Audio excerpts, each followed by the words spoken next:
Welcome to the chemistry classes. Today we will study about the mechanism of nucleophilic substitution reactions. In our last classes, we have studied about the mechanism of electrophilic addition reactions as well as of electrophilic substitution. Addition और substitution दोनों type के electrophilic reactions का mechanism हमने अपने last classes में पढ़ा है. आज के क्लासेस में हम लोग पढ़ने जा रहे हैं कि न्यूक्लियोफिलिक सब्स्टिट्यूशन रिएक्शन क्या है और साथ में इसका मैकेनिज्म क्या है. ठीक है, तो आज हम लोग इस रिएक्शन को समझेंगे. It is one of the important organic reactions. Organic reactions में आप जानते हो कि 4 तरह के रिएक्शंस हैं, आपने पढ़े हैं. एडिशंस है, सब्स्टिट्यूशन है, एलिमिनेशन है, rearrangement. There are 4 types of organic reactions. Okay, तो इसमें से हम लोग आज सब्स्टिट्यूशन में न्यूक्लियोफिलिक सब्स्टिट्यूशन रिएक्शंस को स्टडी करने जा रहे हैं, उसको पढ़ने जा रहे हैं. तो यहाँ पर नाम से ही देखिए, ऑलरेडी हमने जानते हैं कि सब्स्टिट्यूशन रिएक्शंस क्या है, फिर भी यहाँ डिस्कस करेंगे. और इसके साथ एक वर्ड जुड़ा है न्यूक्लियोफिलिक. तो यहाँ पर मीनिंग क्या है, पहले इसको समझ ले. टॉपिक हमारा क्या है? What is substitution reactions? The reaction in which one of the atom or group of the substrate is replaced by another one. मतलब क्या कि सबस्ट्रेट के किसी एक एटम, कोई एक एटम को अगर कोई दूसरा एटम रिप्लेस करता है, उसकी जगह आ जाता है, उसको हटा देता है, तो इस तरह के जो रिएक्शंस होते हैं उसी को हम सब्स्टिट्यूशन रिएक्शंस कहते हैं. ओके, अगर ये substitution reactions already last classes में हम जानते हैं, पढ़ चुके हैं कि there are 2 type of attacking reagents. जो सबस्ट्रेट पर अटैक करने आते हैं वो 2 टाइप के अटैकिंग रिएजेंट्स हो सकते हैं, इलेक्ट्रोफाइल्स एंड न्यूक्लियोफाइल्स. तो यहाँ पर हम देखेंगे कि अगर if the substitution reaction is carried out by a nucleophile, अगर हमारा सब्स्टिट्यूशन रिएक्शंस एक न्यूक्लियोफाइल के द्वारा कैरी आउट किया जा रहा है, न्यूक्लियोफाइल उसमें पार्ट ले रहा है ना, तो वैसे रिएक्शंस को हम लोग न्यूक्लियोफिलिक सब्स्टिट्यूशन रिएक्शंस कहते हैं. तो एज अ होल हम लोग इस न्यूक्लियोफिलिक सब्स्टिट्यूशन रिएक्शंस को क्या डिफाइन कर सकते हैं? The substitution reaction in which one of the atom or group of the substrate is substituted by a nucleophile. एक न्यूक्लियोफाइल के द्वारा उसको सब्स्टिट्यूट किया जाएगा. ऑफ कोर्स जो आने वाला होगा स्ट्रॉन्गर न्यूक्लियोफाइल होगा और जो लिविंग ग्रुप होगा वो वीकर न्यूक्लियोफाइल होगा. जैसे वन ऑफ द एग्जांपल देखते हैं. जैसे मान लीजिए हमारे पास सबस्ट्रेट है, जैसे कार्बन के 3 बॉन्ड है, और मान लीजिए जैसे समझते हैं कि किस टाइप के सबस्ट्रेट पर न्यूक्लियोफिलिक सब्स्टिट्यूशन होगा. अपने लास्ट क्लासेस में मैंने आपको बताया था कि इलेक्ट्रोफिलिक सब्स्टिट्यूशन कब होता है. आज समझते हैं कि न्यूक्लियोफिलिक सब्स्टिट्यूशन कब होगा. तो जैसे देखो, ये हमारा अगर सबस्ट्रेट है, let this is alkyl halide, कोई भी हो सकता है, हमने यहाँ पर्टिकुलर कोई एग्जांपल नहीं लिया है. कार्बन के 3 बॉन्ड और चौथा हैलोजन एटम से जुड़ा है. So this is alkyl halide. जैसे एक रिएक्शन से हम लोग न्यूक्लियोफिलिक मैकेनिज्म को समझने की कोशिश करते हैं. So we have a substrate alkyl halide. When it is attacked by, अगर हम इस पर अटैक करते हैं, मान लो एक एग्जांपल लेते हैं एक्वस KOS से, एक्वस पोटेशियम हाइड्रोक्साइड से. जरूरी नहीं है कि सिर्फ यही देते हैं, but one of the example लेकर हम मैकेनिज्म को डिस्कस करेंगे. तो यहाँ देखिए अल्काइल हैलाइड पर हमने KOS से यहाँ पर अटैक कराया. तो क्या होता है ना, इसका रिएक्शंस का जब आप प्रोडक्ट देखिएगा, फाइनल प्रोडक्ट, तो वहाँ पर आप पाइएगा कि अल्काइल हैलाइड जो है वो कन्वर्ट हो जाता है एल्कोहल में. हैलोजन उसको छोड़कर चला गया और उसकी जगह ये पोटेशियम हाइड्रोक्साइड में जो K+ और OH- है ना, ये OH- जाकर के सबस्ट्रेट से अटैच्ड हो गया, और ये जो इसके साथ हैलाइड ग्रुप था ना, वो इसको कार्बन को छोड़ करके, सबस्ट्रेट को छोड़ करके चला गया. तो इस पर्टिकुलर ये तो एग्जांपल हमने 12th में भी पढ़ा है, हेलो एल्केन्स चैप्टर में भी इस रिएक्शंस को हमने पढ़ा था. तो हमने क्या देखा था, यहाँ पर क्या देख रहे हो ओवरऑल, कि वन ऑफ द एटम, जैसे यहाँ पर हैलोजन है, वो इस कार्बन यानी सबस्ट्रेट को छोड़कर जा रहा है, और उसकी बजाय ये जो अटैकिंग पार्ट था ना KOH का, इसका न्यूक्लियोफिलिक पार्ट, आपको याद है ना, इलेक्ट्रोफाइल्स न्यूक्लियोफाइल्स किसको कहते हैं?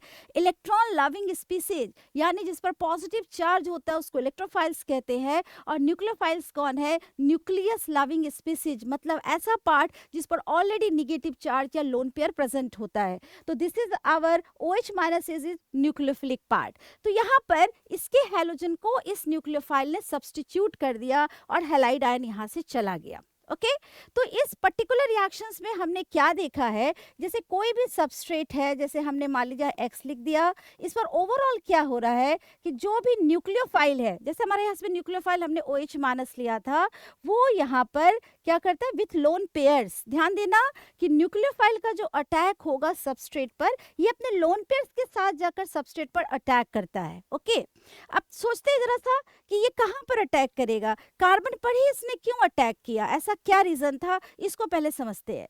तो सबसे पहले हम लोग इस सबस्ट्रेट के नेचर को समझने की कोशिश करते हैं कि इस सबस्ट्रेट में ऐसी क्या खासियत थी कि इसने न्यूक्लियोफिलिक सब्स्टिट्यूशन रिएक्शन को प्रमोट किया। तो देखते हैं, यहाँ पर आप ध्यान दोगे तो यहाँ कार्बन और हेलोजन है।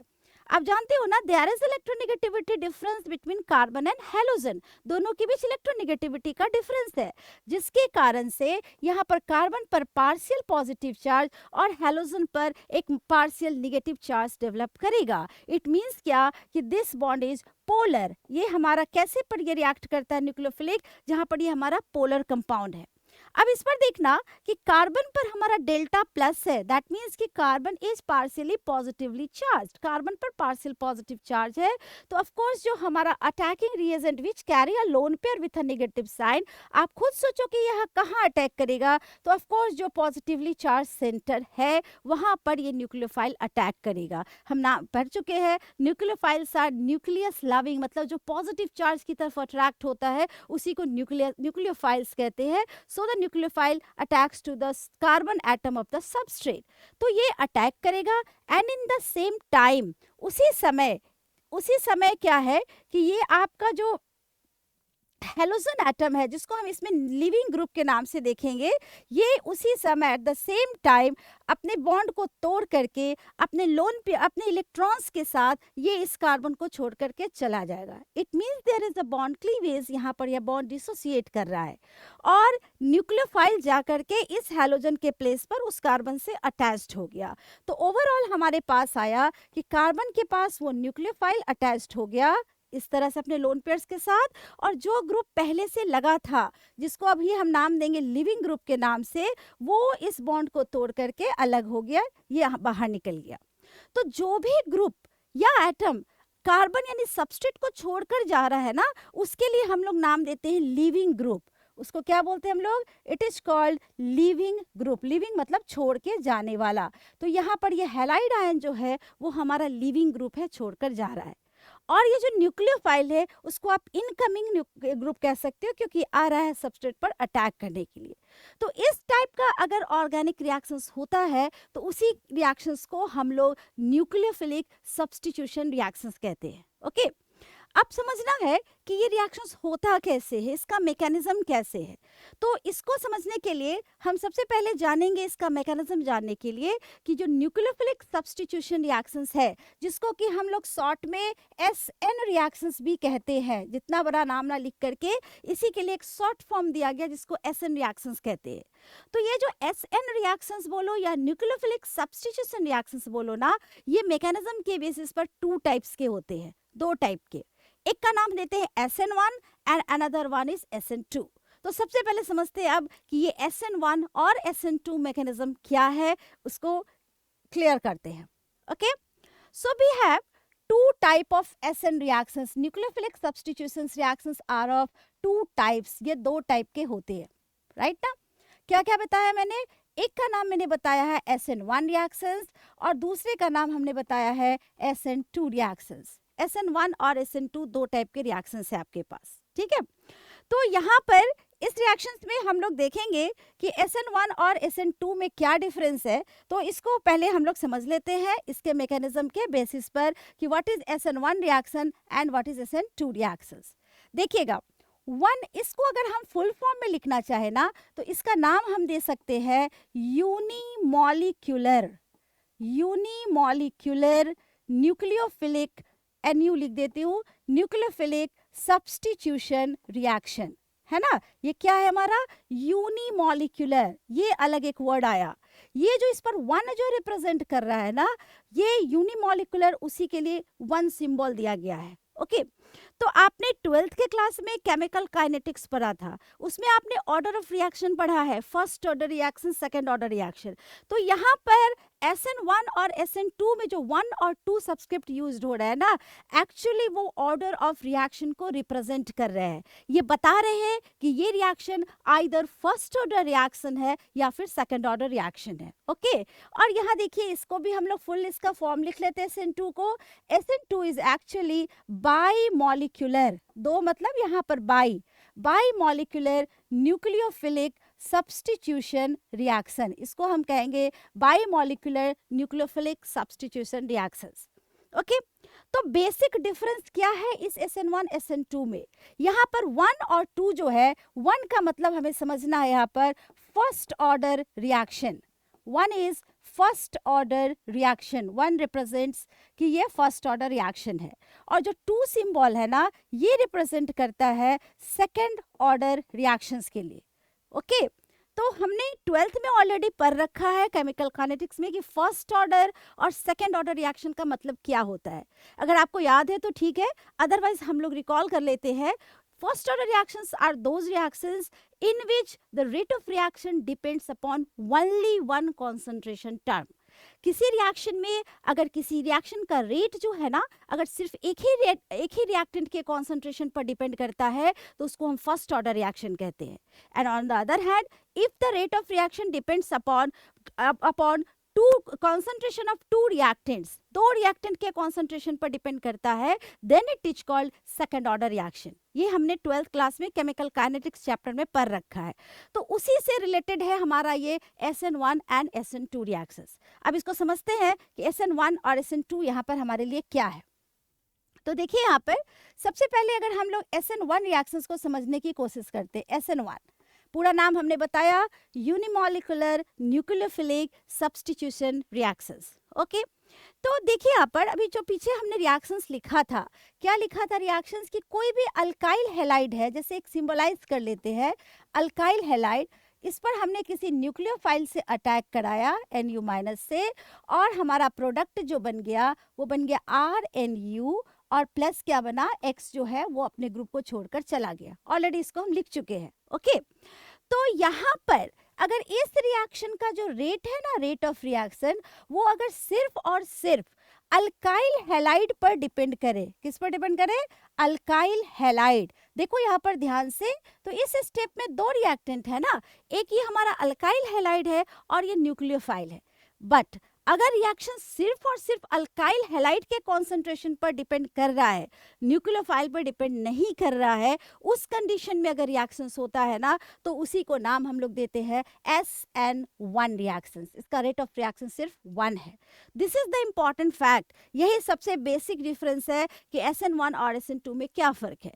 जब अभी SN2 देखेंगे तो आप देखिएगा कि SN2 रिएक्शंस में जो रेट ऑफ रिएक्शन है वो बोथ अल्काइल हैलाइड और न्यूक्लियोफाइल दोनों के कॉन्सेंट्रेशन पर डिपेंड करेगा। तो 1 बाय 1 देखते हैं, पहले SN1 को समझने की कोशिश करते हैं। तो इसमें एक ही पर डिपेंड करता है, तो ऐसा कैसे पॉसिबल है? तो इसको हम लोग जानने के लिए SN1 का हम लोग यहाँ पर पहले मैकेनिज्म समझ लेते हैं कि SN1 रिएक्शन आखिर होता कैसे है। ओके, तो this is the mechanism of SN1 reaction. तो सबसे पहले जान लीजिए कि SN1 रिएक्शंस जो है ना, ये 2 स्टेप रिएक्शन है। This is 2 step reaction. ये रिएक्शन 2 स्टेप में होता है, सबसे इंपॉर्टेंट फैक्ट। ओके, ये तो हम लोग ऐसे भी कॉमन सेंस यूज कर सकते हैं कि अगर 2 रिएक्टेंट है और एक ही पर रेट डिपेंड कर रहा है, इट मीन्स क्या कि एक स्टेप में सिर्फ एक ही रिएक्टेंट ने पार्ट लिया होगा और दूसरा रिएक्टेंट है वो निश्चित रूप से दूसरे स्टेप में आया होगा, इसलिए उसके कॉन्सेंट्रेशन पर उस रिएक्शन का रेट डिपेंड नहीं कर रहा है। ओके, तो यहाँ पर देखिए क्या होता है, स्टेप 1 क्या है, सबसे पहले जान लिया कि ये रिएक्शन कैसा है। तो this is a 2 step reaction, 2 step में ये वाला रिएक्शन आपका कंप्लीट होगा। तो कैसे है ये रिएक्शंस देखते हैं। तो अगर हम इसका मैकेनिज्म लिखे तो दिस इज स्टेप 1। स्टेप 1 पहले समझते हैं कि क्या होता है। सबसे पहले स्टेप 1 में जो हमारा अल्काइल हैलाइड यानी जो हमारा सबस्ट्रेट होगा उसका बॉन्ड डिसोसिएशन होगा। कहने का मतलब कि क्या हो रहा है, लिविंग ग्रुप जा रहा है और दूसरा ग्रुप उसकी जगह आ रहा है। तो ये काम अगर दो स्टेप में हो जाए, मतलब पहले स्टेप में छोड़ के जाने वाला चला गया और दूसरे स्टेप में आने वाला उसकी जगह पर आ गया। अगर ये 2 स्टेप में हो रहा है तब इस प्रोसेस को ही हम कहते हैं कि SN1 होगा। कैसे देखो, जैसे मान लो हम यहाँ पर सबस्ट्रेट लेकर के चलते हैं, जैसे मान लेते हैं कार्बन की 3 वैलेंसी है, यहाँ X है, ओके हैलाइड है। यहाँ पर आप चाहो तो अल्काइल ग्रुप्स लिख सकते हो या फिर सिर्फ तीनों बॉन्ड बना करके छोड़ सकते हो। तो यहाँ पर इस स्टेप में, फर्स्ट स्टेप में अकेले ये जो हमारा अल्काइल हैलाइड या जो भी सबस्ट्रेट है, यहाँ मैंने पर्टिकुलर एग्जांपल अल्काइल हैलाइड का लिया इसलिए उसको हम लोग लिख रहे हैं। तो इसका एक स्टेप में इसका आयोनाइजेशन होगा, ये ब्रेक करेगा। पोलर सॉल्वेंट यूज करो तो यहाँ पर पोलैरिटी के कारण ये C और X बॉन्ड एक दूसरे से डिसोसिएट हो जाएगा। यानी इस स्टेप में ये बॉन्ड जो है X जो है कार्बन को छोड़ करके चला गया, इसमें हम लोग पोलर सॉल्वेंट यूज किए।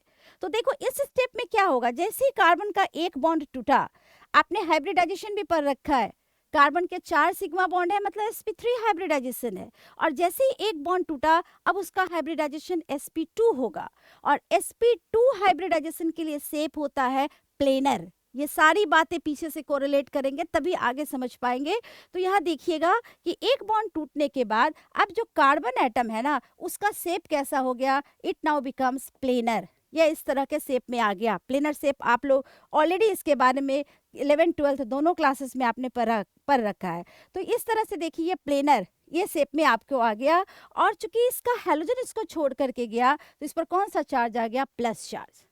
ओके तो इसको आप ऐसे बनाइए, या जैसे आपको स्ट्रक्चर समझ में आ रहा है आप इस तरह से भी इसी सेम चीज को आप ऐसे भी रिप्रेजेंट कर सकते हो।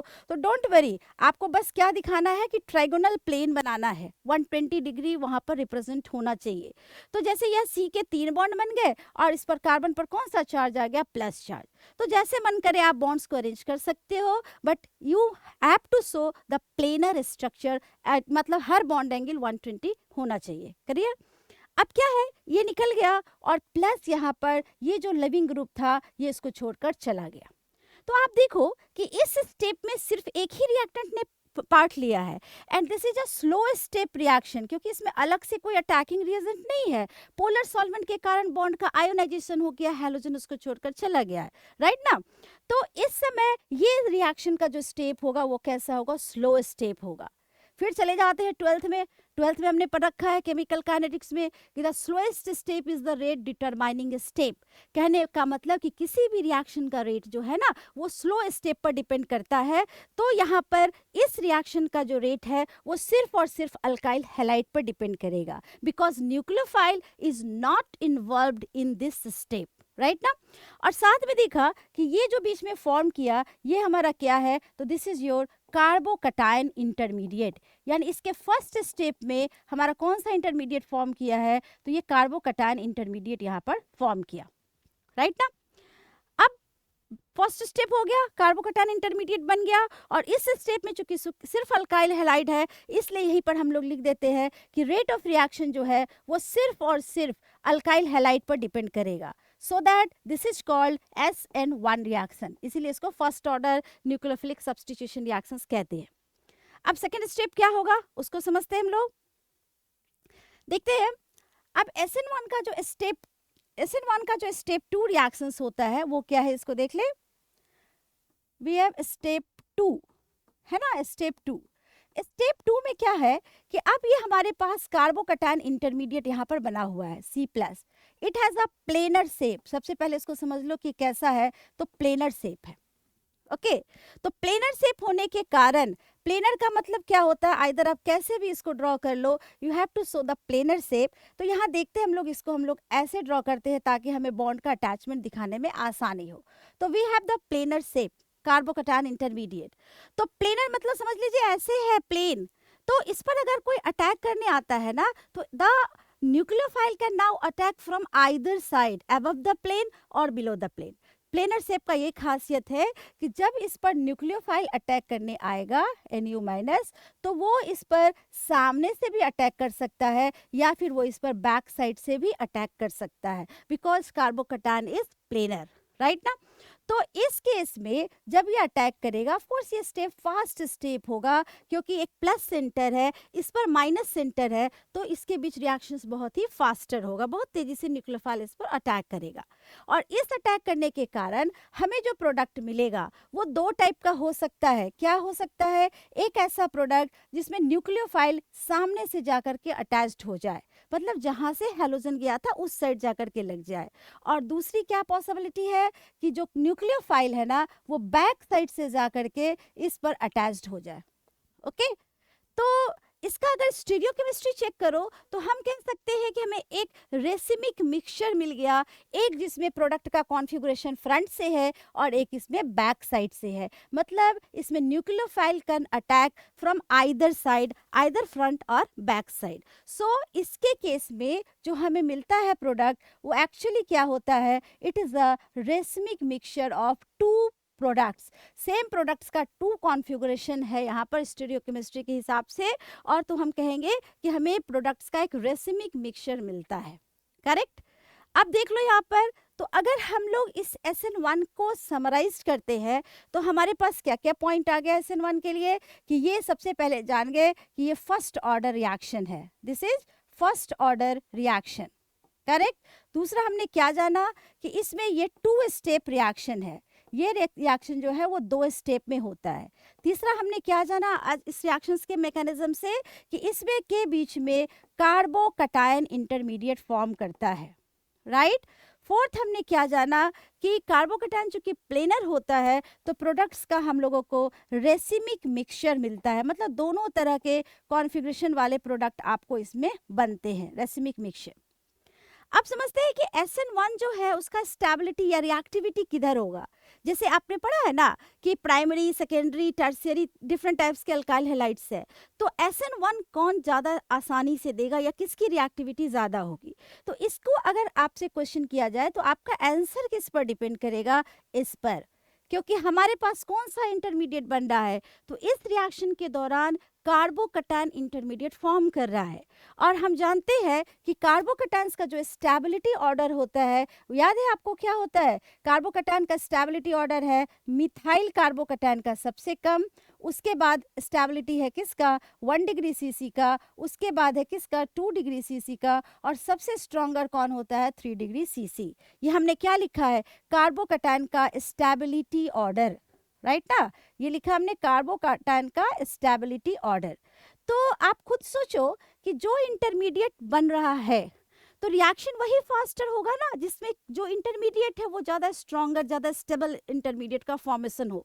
तो इस केस में तुम समझ सकते हो कि अगर हमारे पास अल्काइल हैलाइड्स है, एक सिंपल मान लो मिथाइल हैलाइड है, एक प्राइमरी है, एक सेकेंडरी है और टर्शियरी है, और आपसे पूछा जाए कि इसमें से कौन सा अल्काइल हैलाइड सबसे फास्टर SN1 देगा, है ना, या किसकी रिएक्टिविटी SN1 के सेंस में होगी और किसकी SN2 के सेंस में होगी, तो आपका आंसर क्या होगा? इसी स्टेबिलिटी ऑर्डर के बेसिस पर आप आंसर कर सकते हो।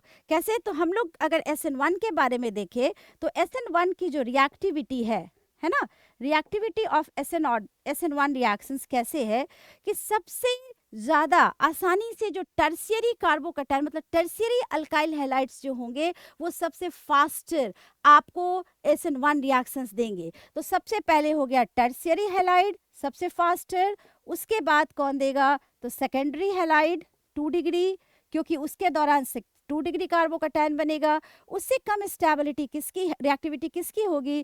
प्राइमरी हैलाइड की। और सबसे कम रिएक्टिविटी किसकी होगी? तो अगर सिंपल कोई मिथाइल या अल्काइल हैलाइड वहाँ पर प्रेजेंट है, ठीक है, मिथाइल बोलिए या अल्काइल हैलाइड प्रेजेंट है, तो उसकी रिएक्टिविटी इन सब में सबसे कम होगी। ओके, ठीक है।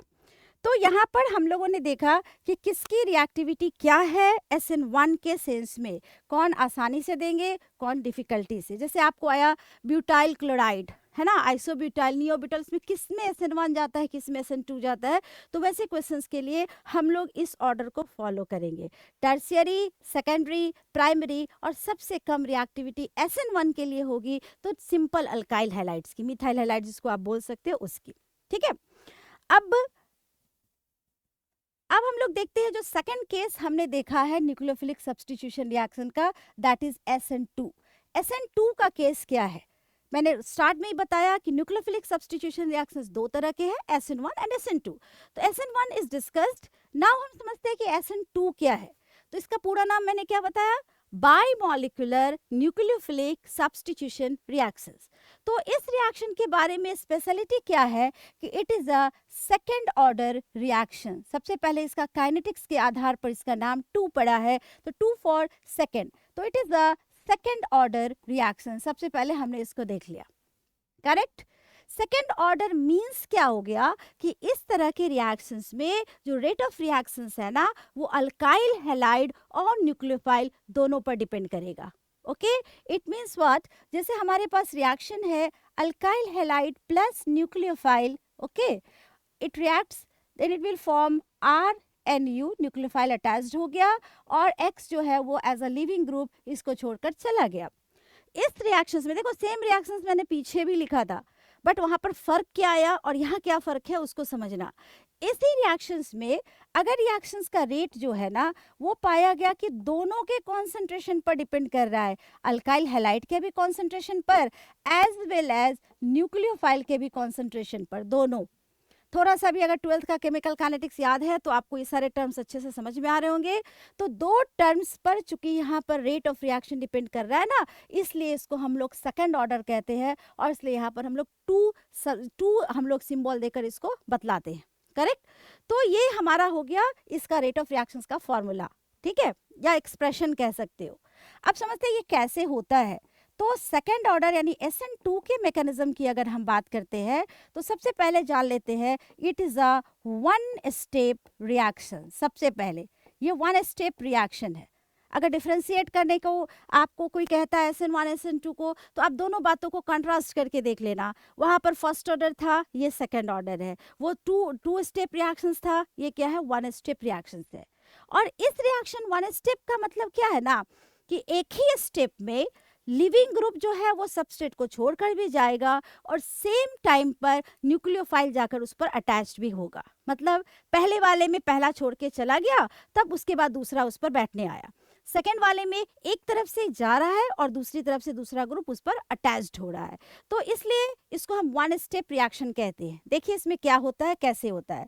जैसे हमारे पास मान लीजिए ये अल्काइल हैलाइड है, RX कर लेते हैं, ओके।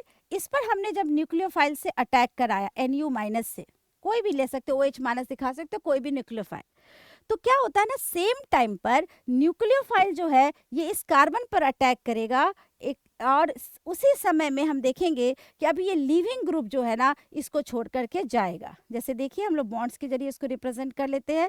मान लो यहाँ पर हमारा हैलोजन लगा था, ये न्यूक्लियोफाइल इस पर अटैक करने आया। देखिएगा ध्यान से तो फर्क समझ में आएगा कि यहाँ पर न्यूक्लियोफाइल जा करके कार्बन पर अटैक कर रहा है और सेम टाइम में ये कार्बन और हैलोजन के बीच का बॉन्ड डिसोसिएट करके हैलोजन इसको छोड़ करके जा रहा है, ओके।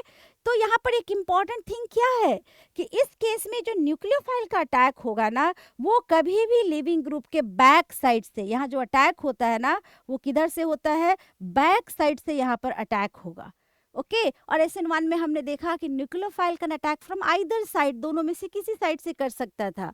तो यहाँ पर न्यूक्लियोफाइल का अटैक है and at the same time leaving group इस बॉन्ड को छोड़ करके जा रहा है। तो देखिए तो आपके पास क्या आ गया, C, यहाँ पर देखिएगा NU जा करके पीछे से लग गया और इधर से बॉन्ड अरेंज हो गए और यहाँ पर लिविंग ग्रुप जो है इसको छोड़ करके जा चुका है।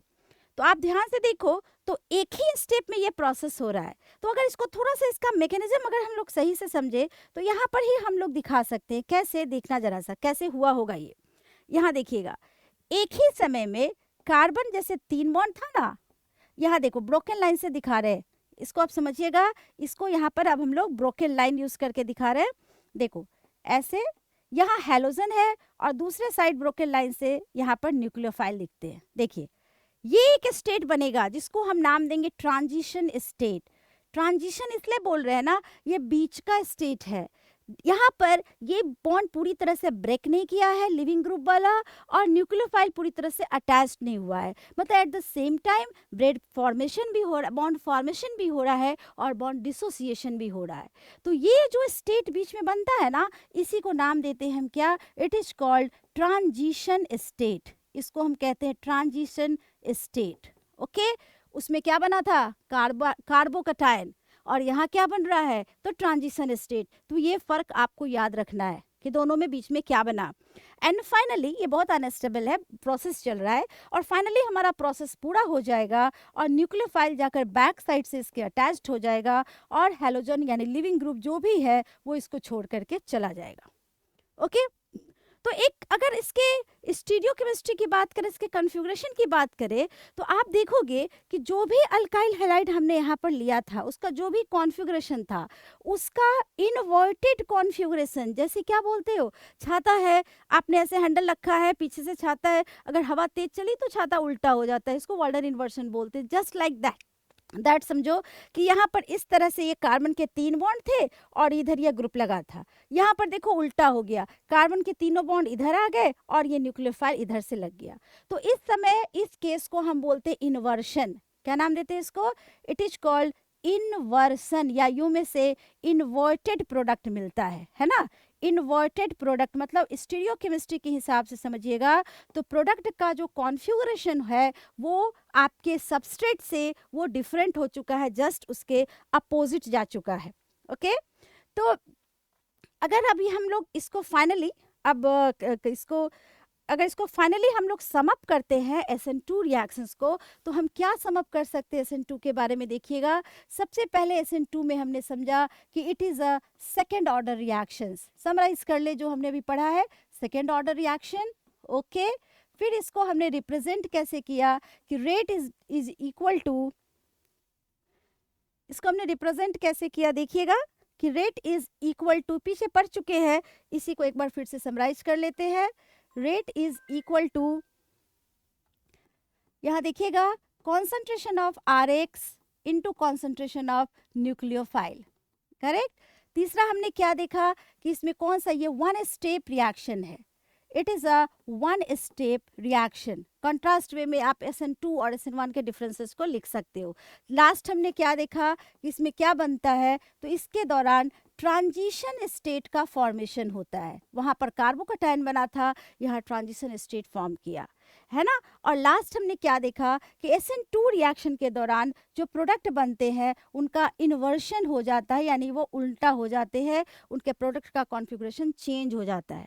And the last thing, of course the last thing इसका क्या है कि SN2 रिएक्शन के केस में रिएक्टिविटी क्या होती है ना। तो अगर हम बात इसको समराइज करके इसको अगर हम फाइनल करते हैं, तो लास्ट जो है इसका कि SN2 रिएक्शंस के लिए रिएक्टिविटी क्या है ना, अल्काइल हैलाइड्स के लिए इसकी रिएक्टिविटी को समझते हैं अगर हम, तो आप देखिएगा कि यहाँ पर क्या हो रहा है, सेम टाइम में कार्बन से एक बॉन्ड टूट रहा है, दूसरा बॉन्ड जुड़ रहा है, तो कार्बन के अराउंड स्टेरिक हिंड्रेंस जितना कम होगा, कहने का मतलब जितने छोटे छोटे ग्रुप लगे रहेंगे उतना आसान होगा न्यूक्लियोफाइल का कार्बन पर अटैक करना।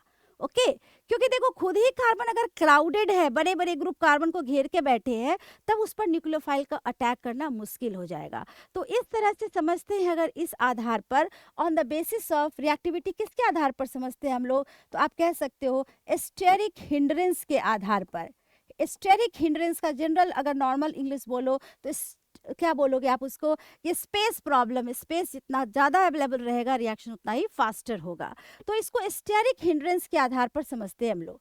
ठीक है, तो जैसे देखते हैं, अगर प्राइमरी अल्काइल हैलाइड है या मिथाइल है, सिंपल ले लो, मिथाइल हैलाइड लेते हैं, प्राइमरी हैलाइड लेते हैं, ओके, सेकेंडरी हैलाइड लेते हैं, 2 डिग्री हैलाइड, ओके, और 3 डिग्री हैलाइड लेते हैं, तो आप जानते हो ना ये हैलाइड्स का मतलब यहाँ समझ रहे हैं ना।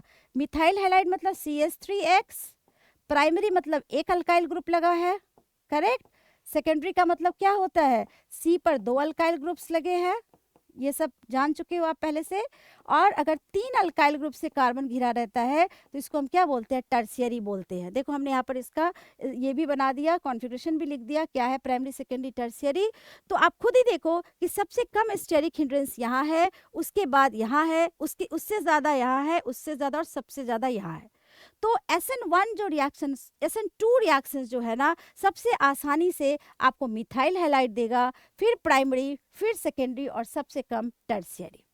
तो इन शॉर्ट कह सकते हो कि जो प्राइमरी अल्काइल हैलाइड्स होते हैं ना, ये फेवर करते हैं किसको, SN2 को। और ये जो टर्शियरी अल्काइल हैलाइड्स होते हैं ना, ये 100% इसको कौन सा मैकेनिज्म फॉलो होता है, SN1 होता है। ओके तो आज के इस क्लास में हमने न्यूक्लियोफिलिक सब्स्टिट्यूशन रिएक्शन से जुड़ी कई सारी बातें देखी, पूरा मैकेनिज्म देखा कि न्यूक्लियोफिलिक सब्स्टिट्यूशन किसको कहते हैं, कितने टाइप का होता है और उसके मैकेनिज्म क्या है और दोनों में डिफरेंस क्या है। ओके आप इस टॉपिक को फिर से देखिएगा, इसको समझिएगा। नेक्स्ट क्लास में हम लोग एक नए टॉपिक के साथ मिलेंगे। Okay thank you.